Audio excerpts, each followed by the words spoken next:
और सत्याग्रह में आगे बढ़ेंगे। उत्तर प्रदेश में शिक्षा व्यवस्था को लेकर, शिक्षा व्यवस्था को सुधारने के लिए सरकार ने 350 करोड़ का बजट पास किया था ताकि स्कूलों की हालत सुधारने के साथ ही हर बच्चे के हाथ में किताबें दी जा सके। लेकिन यहाँ पर लेकिन लग गया। सरकार की कोशिश और भारी भरकम बजट के बावजूद बेसिक शिक्षा विभाग के अफसरों के शिक्षा व्यवस्था में सुधार की कोशिशों पर ग्रहण लगता हुआ दिखने लगा, क्योंकि सरकारी स्कूल में सत्र शुरू होने के 3 महीने बाद भी 55 जिलों के सरकारी स्कूलों में बच्चे बिना किताबों के पढ़ाई करते हुए दिख रहे हैं। देखिए रिपोर्ट।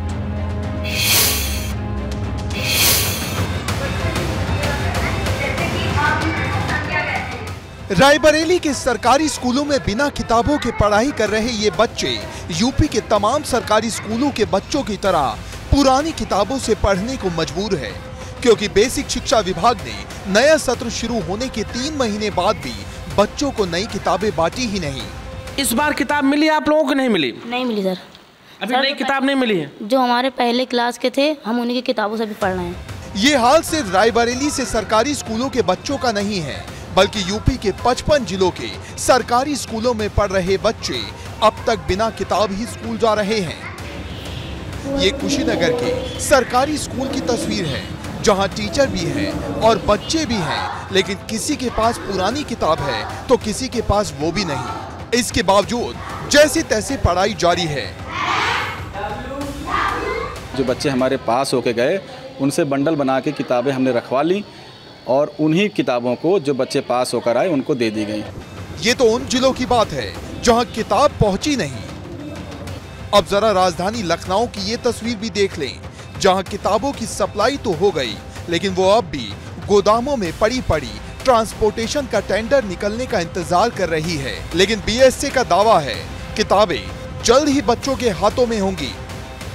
आज ही हमारी बात हो गई है, आज सायं तक ही हम लोग सत्यापन की प्रक्रिया पूर्ण कर लेंगे और 3 से 4 दिन के अंदर या ज़्यादा से ज़्यादा 1 सप्ताह के अंदर हम लोग कोशिश करेंगे कि जो किताबें हम लोगों को प्राप्त हुई हैं वो सारी स्कूलों में पहुंच जाएं। जो बिचौलिए हैं, जो अधिकारी हैं, उनकी लापरवाही से कहीं न कहीं जो शिक्षा का मिशन है वो फेल होता नजर आ रहा है। रायबरेली से कैमरामैन रविंद्र के साथ पंकज सिंह, एबीपी गंगा। तो बिना किताबों की पढ़ाई, बिना किताबों के उत्तर प्रदेश के सरकारी स्कूल में बच्चे किस तरीके से पढ़ रहे बताने के लिए वक्त कम पड़ जाएगा, लेकिन जिलों की फहरिस्त कम नहीं होगी।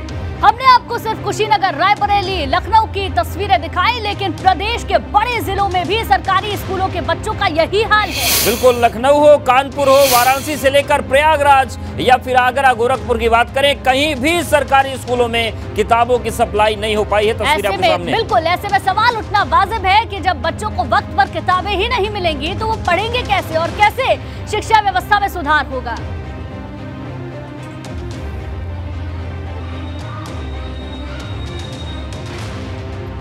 और चलिए अब आप ये भी जान लीजिए कि यूपी के सरकारी स्कूलों में ये नौबत कैसे आई कि प्रदेश के करोड़ों बच्चे बिना किताबों के पढ़ने को मजबूर हो गए। बिल्कुल, पूरी कहानी बताते हैं आपको। दरअसल यूपी के सरकारी स्कूलों में पढ़ने वाले 1 करोड़ 80 लाख से ज्यादा बच्चे हैं और ये किताबें इनमें बांटी जानी थी। बिल्कुल, 7 जून से 7 सितंबर तक बेसिक शिक्षा विभाग को उत्तर प्रदेश के 75 जिलों में 10 करोड़ किताबें बांटनी है। लेकिन 11 जुलाई तक बेसिक शिक्षा विभाग सिर्फ 32 लाख किताबों को ही सप्लाई कर पाए, जबकि नया शैक्षणिक सत्र शुरू हुए करीब 3 महीने का वक्त बीत चुका है और बच्चे अब भी पुरानी किताबों से या बिना किताबों के ही पढ़ने को मजबूर है। और हालत यह है कि सिर्फ 20 जिलों में ही किताबों की सप्लाई हो पाई और 55 जिलों में किताबें पहुंचने अभी बाकी है। और जिन 20 जिलों में किताबें पहुंची हैं, वहां भी वो किताबें अब तक गोदामों में ही पड़ी हुई हैं। और इसकी वजह यह है कि इन किताबों को स्कूलों तक पहुंचाने के लिए एक और टेंडर देना है ट्रांसपोर्टेशन का, और इस प्रक्रिया को पूरा होने में वक्त लगेगा। दूसरी तरफ किताबें छापने वाले पब्लिशर्स को शिक्षा विभाग की तरफ से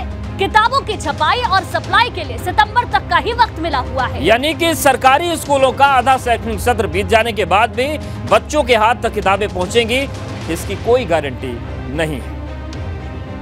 लेकिन किताबों की कमी पर बेसिक शिक्षा मंत्री संदीप सिंह की मानी जाए तो चुनाव की वजह से किताबों का टेंडर देरी से निकालने की बात पर एबीपी गंगा से उन्होंने बातचीत भी की। बातचीत में उन्होंने क्या कुछ कहा। 20 जिलों तक, 20 जनपदों तक किताबों की अभी सिर्फ सप्लाई हुई है। 55 जिलों तक किताबों की सप्लाई भी नहीं हुई है। ये डेटा आपके विभाग का 11 जुलाई यानी कल जो दिन बीता है उसकी शाम तक का है कि 55 जिलों तक किताबों की सप्लाई भी नहीं है। मैंने आपसे कहा, क्योंकि बहुत तेज़ सभी लोगों को जिन लोगों के पास ये किताबों का टेंडर गया है, सभी लोगों को निर्देशित किया गया है, सभी पब्लिकेशंस को, कि जल्द से जल्द आपको ये कार्य पूरा करना है। और सभी लोगों ने विश्वास जताया है कि हम आने वाले 2-3 सप्ताह में ये सारी चीज़ें, किताबों की जो सप्लाई है, इसको पूर्ण कर लेंगे और बच्चों तक किताबें पहुँच जाएंगी। और आगे से मैं स्वयं इसको सुनिश्चित करूँगा कि सत्र के शुरू होने से पहले बच्चों के पास किताबों की जो व्यवस्था है, क्योंकि इस बार हम सब लोग, मेरे पास में भी इसकी जिम्मेदारी नहीं थी, और आगे से मैं इस चीज़ का अवश्य ध्यान रखूंगा कि सत्र के शुरू होने से पहले हम जो किताबें बच्चों तक पहुंचनी है उसको समय से पहुंचाएं। क्या अधिकारी जो हैं जिनकी वजह से ये ढिलाई होती है, लापरवाही होती है, चाहे तकनीकी खामी हो टेंडर की, क्या उनके ऊपर भी कार्रवाई कुछ होगी या ऐसे ही चलता रहेगा? जी बिल्कुल, जिम्मेदारी तो तय करी जानी चाहिए, और इसके अंतर्गत अगर कोई भी व्यक्ति ऐसा पाया जाता है जिसकी वजह से इसमें कोई भी कमी हो रही है, तो उसके खिलाफ माननीय मुख्यमंत्री जी के भी जिस तरह से निर्देश हैं कि सख्त से सख्त कार्रवाई की जाएगी। लेकिन इस बार जैसा कि मैंने कहा कि पूरी प्रक्रिया थोड़ी सी डिले हो गई, इस वजह से ये कारण हुआ है। आगे से हम सब लोग ध्यान रखेंगे कि इस सारी चीज़ों में समय से सारी कार्रवाई को पूरा किया जाए। कैमरा सहयोगी हरिओम के साथ शैलेश अरोरा, एबीपी गंगा, लखनऊ। और शैलेश हमारे संवाददाता ज्यादा जानकारी के साथ लखनऊ से हमारे साथ लाइव जुड़ गए हैं। शैलेश, बातें तो बहुत की जाती हैं, पढ़ेगा इंडिया तभी तो बढ़ेगा इंडिया, लेकिन जब इंडिया के हाथ में किताब ही नहीं होगी तो कैसे बढ़ेगा और कैसे पढ़ेगा?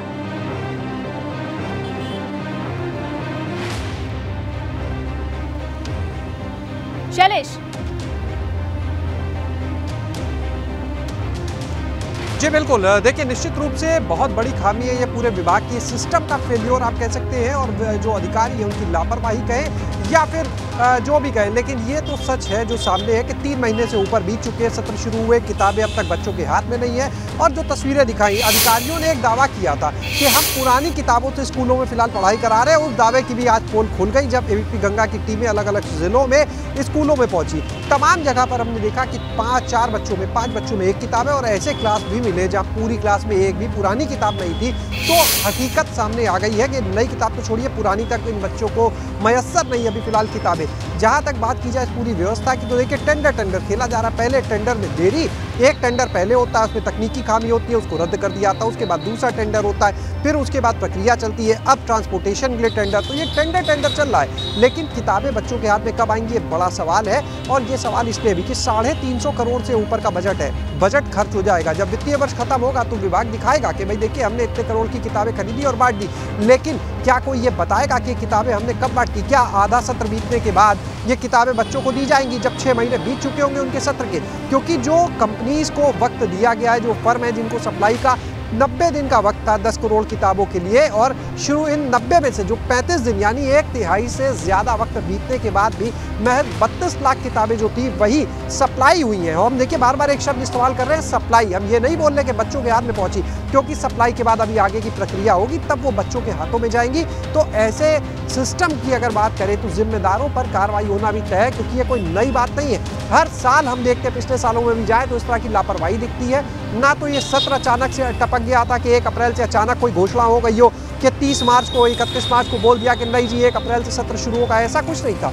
ये सत्र पहले से तय था कि कब से शुरू होना है। तो ऐसे में प्रक्रिया पहले से क्यों नहीं, समय रहते क्यों नहीं? अगर कोई खामी थी उसमें तकनीकी, तो उसे क्यों नहीं पहले ट्रेस कर पाए? क्योंकि जो लोग इन प्रक्रियाओं में शामिल होते हैं वो तो अनुभवी लोग हैं विभाग के, तो उनसे ऐसी चूक क्यों हो जाती है? क्योंकि उनकी एक चूक का खामियाजा भुगतते हैं प्रदेश के 1 करोड़ 80 लाख से ज्यादा छात्र छात्राएं। इन बच्चों ने जो खामियाजा भुगता, क्या उसकी सजा इन अधिकारियों को मिलेगी? क्योंकि सफरर कौन है? ये बच्चे जिनका सवाल कई सारे खड़े होते हैं, लेकिन सवाल सबसे बड़ा ये है 3 महीने बीत चुके हैं, 3 महीने तक बच्चों के हाथों में किताबें नहीं है। क्या तो पढ़ाई की होगी, कहा जरूर जा रहा है अगले सेशन से पहले किताबें मिल जाएंगी, लेकिन पिछला जो सब कुछ छूट चुका है क्या वो उन्हें समझ आएगा? और क्या इसकी गारंटी है कि अब भी किताबें जल्दी मिलेंगी?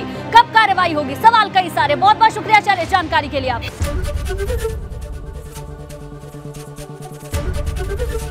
एबीपी गंगा, खबर आपकी, जुबान आपकी।